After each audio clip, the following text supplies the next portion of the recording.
नमस्कार दोस्तों, आप सभी का स्वागत है आपका हमारे YouTube चैनल पर। साथियों, अभी आदि पुरुष आई और आदि पुरुष का जमकर विरोध भी हुआ और विरोध उन लोगों ने भी किया जो हमेशा सनातन संस्कृति को बदनाम करते आए हैं और जो उसमें सनातन संस्कृति की जो अच्छाइयाँ हैं या जो भी इतिहास हमारा रहा है उसका लगातार वो विरोध करते आए हैं कि आप हमारा धर्म ऐसा है या सनातन संस्कृति में ऐसी ऐसी कुरीतियाँ भरी हुई हैं। वो लोग भी जब आदि पुरुष मूवी आई तो उसका विरोध किया। साथियों, जब आदि पुरुष का ट्रेलर रिलीज हुआ या उसका टीजर जब लॉन्च हुआ तो हमने भी उसका समर्थन किया था, विरोध नहीं किया था। हमने भी आदि पुरुष का समर्थन किया था जब उसका ट्रेलर और टीजर आया था और जब उसके गाने आए थे। ये सच्चाई है कि गाने उसके अच्छे थे, सुनने में भी अच्छे लग रहे थे, तो हमने उसका समर्थन किया कि चलो बॉलीवुड जो वो कुछ तो अपनी तरफ से सनातन संस्कृति के बारे में दिखाने की पहल कर रहा है। लेकिन जब ये मूवी आई तो लोगों ने उसका जम के विरोध किया, उस मूवी का हमने भी विरोध किया और विरोध करना लाजमी भी है क्योंकि उस मूवी में जो चीज़ें दिखाई गई थी वो पूरी तरह से अशोभनीय है, अमर्यादित थी और उसका विरोध होना उचित भी था।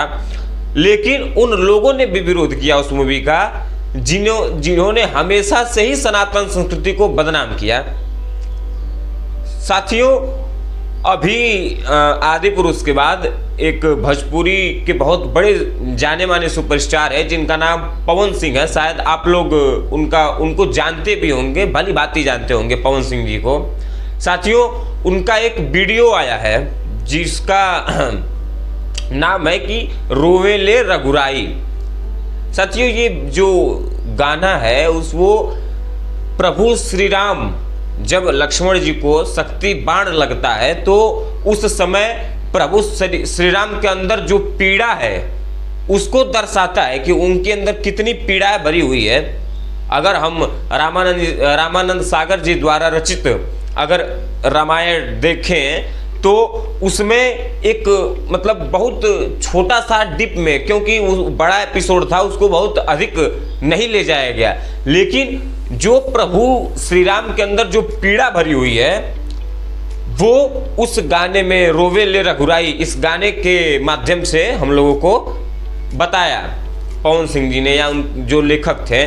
तो मेरा प्रश्न यह है कि जो तथाकथित लोग थे जिन्होंने आदि पुरुष का जमकर विरोध किया कि आदि पुरुष जैसी मूवी नहीं आनी चाहिए, या इसमें जो डायलॉग लिखे गए हैं, डायलॉग के लेखक मनोज मुंतशिर शुक्ल थे।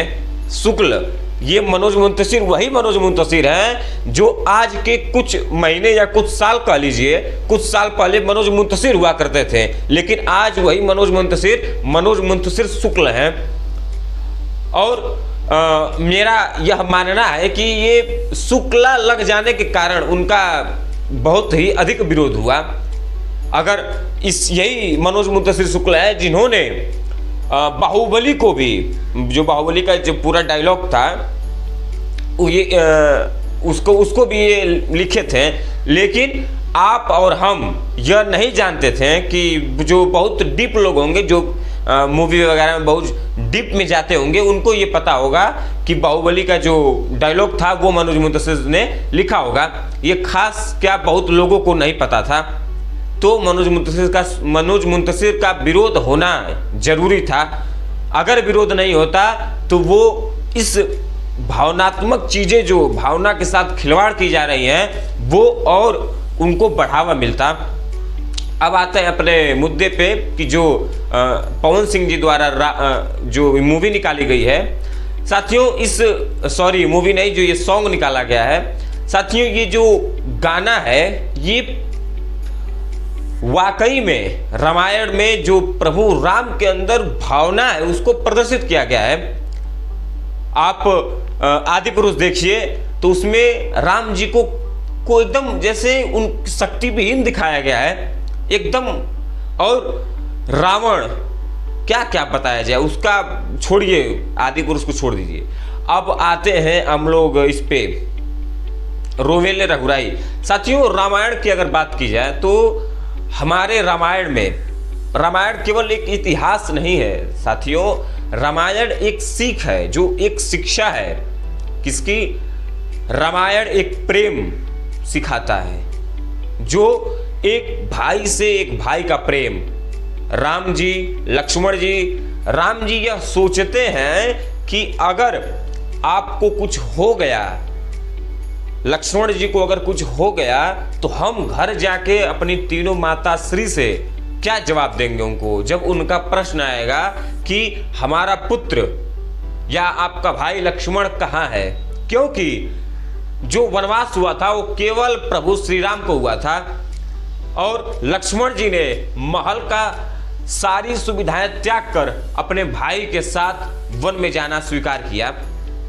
तो यह प्रश्न खड़ा होगा उनके अंदर, तो उन्होंने इस बात को दर्शाया है, वहां प्रेम दिखाया गया है। साथियों, रामायण हमें त्याग सिखाती है।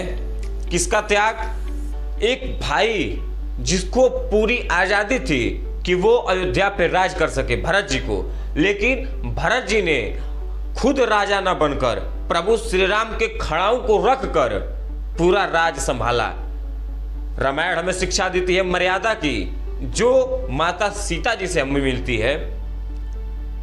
तो जो चीजें इस वर्तमान समाज में दिखाई जा रही हैं, वो कहीं ना कहीं हमारे संस्कृति को बदनाम किया जा रहा है, और कुछ लोग ऐसे भी हैं जो सनातन संस्कृति को उठाने का काम कर रहे हैं।